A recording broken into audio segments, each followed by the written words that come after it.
Selamat pagi Bu Deli. Halo, selamat pagi Bu Cas. Oh, kok kelihatan kesal, ada apa Bu? Ya nih Bu Cas, saya baru habis memeriksa ulangan anak-anak, tetapi hasilnya itu sangat tidak memuaskan bagi saya. Oh, ulangan KD berapa? Ini loh Bu Cas, ini ulangan KD 1.1.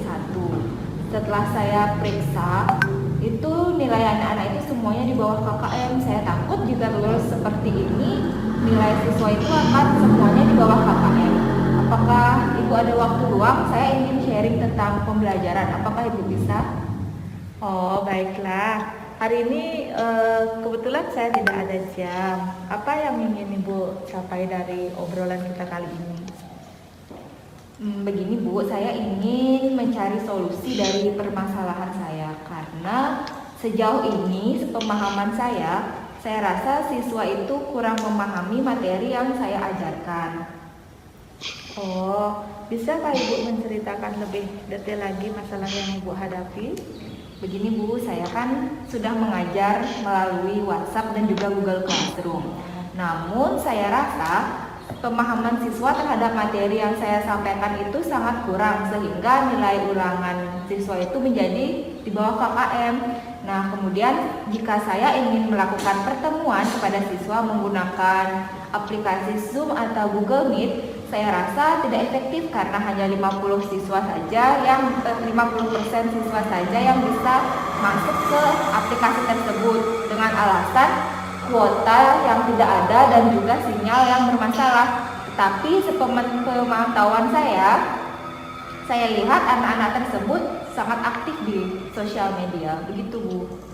Oh, jadi saya bisa simpulkan di sini Bu Deli merasa siswa kurang tertarik dengan pelajaran Ibu dan merasa kesulitan dalam menjelaskan materi di Jimit atau di Zoom karena siswa banyak yang tidak bisa ikut dengan alasan tidak punya kuota, tidak ada sinyal, gitu kan Bu? Ya, sejauh ini seperti itu masalah saya Bu. Oke. Jika boleh saya tahu, selain menggunakan aplikasi itu, apa media apalagi yang Ibu gunakan untuk mengajar? Saya sudah membuat LKPD yang berbasis Discovery Inquiry. ya. Saya sudah membuat LKPD yang berbasis Discovery Inquiry yang mana di dalam LKPD tersebut sudah berisi tentang bahan ajar dan juga pertanyaan-pertanyaan yang mengarah kepada pemahaman siswa seperti itu. Kalau menurut saya sih bagus itu Bu, sangat bagus. Kalau guru mau membuat bahan ajar untuk membantu siswa agar cepat belajar kan gitu ya. Nah, pernahkah Ibu bertanya bagaimana gaya belajar siswa? Apakah kinestetik, auditori atau visual? Maksud Ibu apa ya? Saya kurang memahami maksud Ibu. Begini Bu, kebutuhan belajar siswa itu berbeda-beda. Makanya setidaknya di awal semester itu kita membuat pemetaan kebutuhan belajar siswa berdasarkan minat, kesiapan belajar, dan profil belajar siswa. Nanti ada siswa yang berminat di bidang IT, kesenian, olahraga, dan lain sebagainya. Kemudian ada juga siswa yang memiliki profil belajar auditori, hanya dengan mendengarkan penjelasan dari guru anak itu bisa mengerti. Tetapi ada juga siswa yang memiliki profil belajar visual, artinya dengan melihat gambar-gambar, kemudian video, itu anak itu akan mudah mengerti Bu. Nah, untuk yang kinestetik ada siswa yang hanya ingin melihat langsung atau mempraktekkan langsung dari materi itu. Nah, untuk memenuhi inilah kita harus memetakan kebutuhan belajar siswa minimal kita lakukan di awal semester.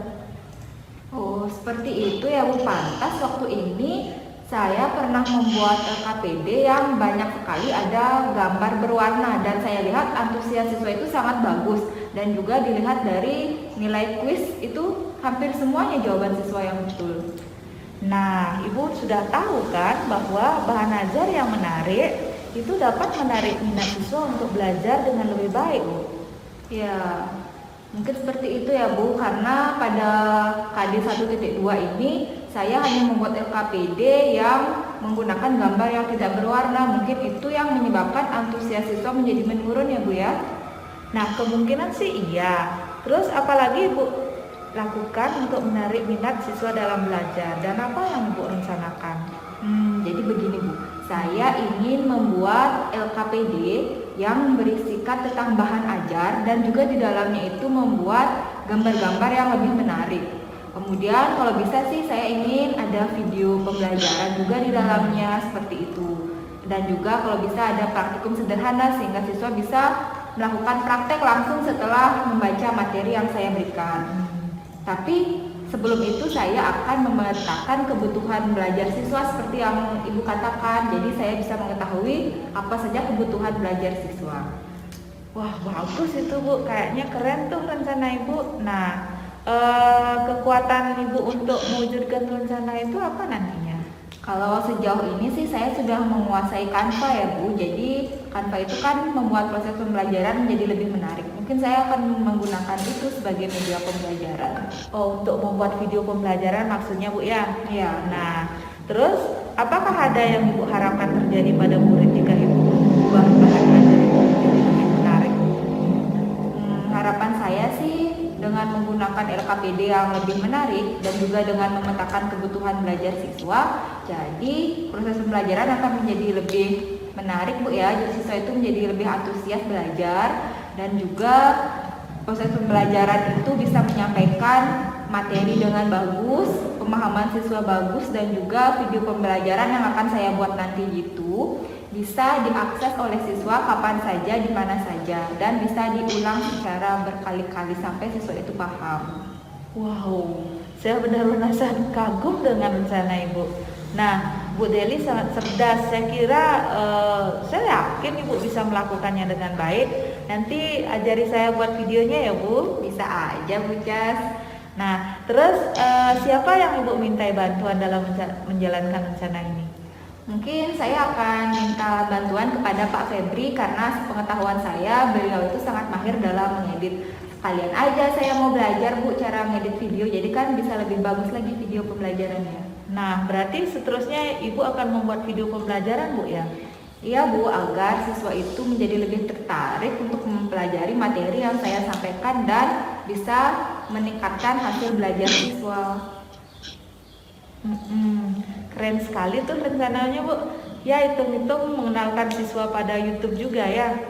Ya Bu, sekalian kan siapa tahu nanti melalui video pembelajaran yang saya upload di YouTube, kemudian saya kasih linknya ke siswa, jadi siswa itu lebih tertarik ke YouTube dan juga siapa tahu nanti ada siswa kita yang menjadi YouTuber.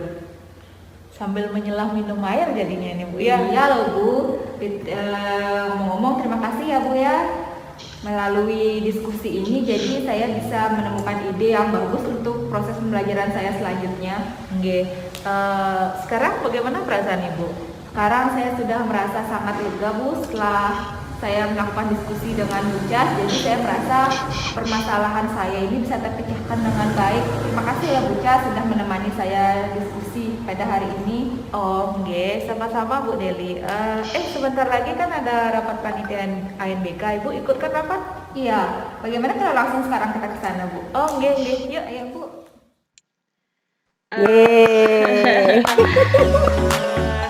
Itu tadi proses coaching yang sudah saya lakukan di sekolah. Saya minta Ibu pengajar praktik, Bu Astiti, memberikan refleksi terhadap apa yang saya lakukan, kemudian memberikan masukan dan lain sebagainya. Untuk waktu saya persilahkan Bu. Oke, baik, terima kasih Bu Cas untuk waktunya. Begini Bu Cas, saya di sini kan sebagai pengamat, jadinya kan saya tidak mengkomentari gaya komunikasi Bu Cas, tidak mengomentari gaya bahasanya Bu Cas. Hanya yang saya lihat tadi dari awal sampai dengan akhir, coaching yang Bu Cas lakukan itu sudah mengikuti alur Tirta. Jadi sudah ada di sana tujuannya. Bu Cas bisa menggali dari coachnya tujuan dari coaching tersebut. Ternyata dia mendapat kendala kalau saya tidak salah mengamati, dia mendapatkan kendala bahwa siswanya dengan pembelajaran daring, siswanya itu tidak maksimal ya Bu mengikuti Bu ya. Iya Sehingga Bu, ya. nilai ulangan hariannya itu di bawah KKM kan begitu Bu ya. Iya Nah, Bu. kemudian ketika diidentifikasi masalahnya itu adalah keterbatasan anak-anak dengan kuota. Alasannya anak-anak adalah keterbatasannya dengan kuota. Padahal sebenarnya kalau di medsos mereka lancar-lancar saja, berarti tidak ada terbatas sebenarnya. Jadi identifikasi permasalahannya kan sudah ketemu. Lalu untuk yang di rencana aksinya, ternyata tadi setelah berbicara dengan Bu Cas, di coaching dengan Bu Cas, ketemu bahwa ternyata mungkin di video di media pembelajarannya dia yang kurang menarik, sehingga anak-anak itu siswa tersebut jadinya rada ogah-ogahan, rada males untuk mengikuti pembelajarannya, membosankan ya Bu ya, karena dia di media pembelajarannya kurang menarik gitu. Terus sehingga si ibunya mempunyai rencana aksi, dia akan bekerja sama dengan Pak Febri ya Bu, kalau tidak salah ya, dengan Pak Febri itu untuk membuat video pembelajaran menjadi lebih menarik, dan itu menjadi tanggung jawabnya Bu Deli, Bu Putu Deli tadi menjadi tanggung jawabnya untuk seterusnya dia akan membuat video pembelajaran yang menarik bagi siswanya. Kan gitu Bu ya? Iya Bu, ya. Itu sih hasil dari pengamatan saya, Ibu. Tidak ada tambahan lagi, sudah bagus, sudah keren, Ibu sudah dapat alur tirtanya. Mungkin nanti tinggal artinya Ibu juga jangan terfokus hanya dengan Bu Deli, mungkin bisa juga dengan nanti teman-teman yang lain. Siapa tahu permasalahannya pun teman-teman yang lain mengalami Ibu. Lalu kemudian dengan siswa mungkin Bu, artinya kalau dengan siswa kan dengan pembelajaran daring kita seperti ini pasti lebih banyak lagi permasalahannya. Itu Ibu dari saya. Iya. Baik. Terima kasih Bu Astiti atas refleksi yang sudah diberikan terhadap praktik coaching yang sudah saya laksanakan di sekolah. Nanti harapan Ibu tadi kan agar proses coaching ini bisa saya lakukan untuk setiap masalah nanti yang saya temui di sekolah, baik itu berasal dari rekan sejawat ataupun dari siswa saya sendiri. Dan yang pastinya ini sudah saya lakukan karena sebagai wakasek kurikulum di sekolah hampir setiap hari juga saya mengalami masalah seperti ini, dan saya sangat bersyukur ikut di pendidikan guru penggerak ini sehingga tahu apa yang dimaksud dengan coaching, apa perbedaan antara coaching, mentoring, dan konseling gitu. Dan ini tentu menjadi kekuatan saya nantinya sebagai seorang guru. Saya ingin menjadi seorang guru yang lebih keren di mata anak-anak saya. Saya ingin menjadi guru yang tidak menggurui gitu. Saya ingin menjadi guru yang sebagai sumber inspirasi untuk anak-anak saya. Bu Astiti, terima kasih banyak atas waktunya untuk menyelesaikan tugas aksi nyata modul 2.3 ini, dan mudah-mudahan sebentar Ibu. Sebentar Bu Cas. Saya juga mau tanya, Bu Cas bagaimana setelah dari coachingnya tadi dengan Bu Deli, refleksinya Bu Cas terhadap coaching tersebut bagaimana? Umpan baliknya bagaimana? Kalau menurut saya itu sebenarnya saya tidak menyarankan apa-apa terhadap Bu Deli itu sendiri, tapi saya hanya mengikuti alur permasalahan yang disampaikan Bu Deli, kemudian melihat kenyataannya seperti apa, sehingga timbullah inspirasi dari Bu Deli sendiri atau motivasi kesadaran dari dirinya sendiri bahwa di sini saya salah dalam pembelajaran itu sehingga kurang menarik bagi siswa. Bu Deli sudah menyadari bahwa kurangnya media pembelajaran yang menarik gitu. Oke. Bagus Ibu refleksinya ya. Dapat sudah. Berarti Ibu sudah paham dengan artinya coaching. Sebenarnya kalau Bu Cas, mungkin Bu Cas, guru-guru yang lain tuh sudah melakukan coaching Bu sebenarnya. Jadi ketika kita menjadi kita dulu mungkin sebelum kita mengikuti guru penggerak itu kita sudah melakukan coaching. Kita sudah, cuma kita nggak tahu namanya coaching Bu ya. Kita taunya namanya curhat-curhatan ya Bu ya. Kita taunya namanya curhat-curhatan. Atau counseling gitu mungkin. Nah, atau konseling yang kita tahu. Tapi kita nggak tahu kalau istilahnya coaching. Ternyata baru setelah mengikuti guru penggerak kita baru tahu bahwa oh itu namanya coaching gitu. Jadi konseling yang biasa kita lakukan terhadap teman, terhadap siswa atau mungkin curhatannya kita terhadap siswa, terhadap teman gitu, itu ternyata adalah coaching. Iya. Nggih, Bu, nggih. Terima kasih Ibu untuk refleksi dan umpan baliknya. Nggih, Bu.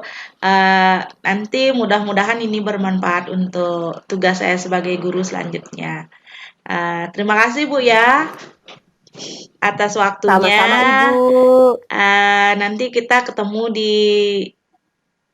pendampingan keempat Bu ya. Pendampingan ini. Ketiga Ibu.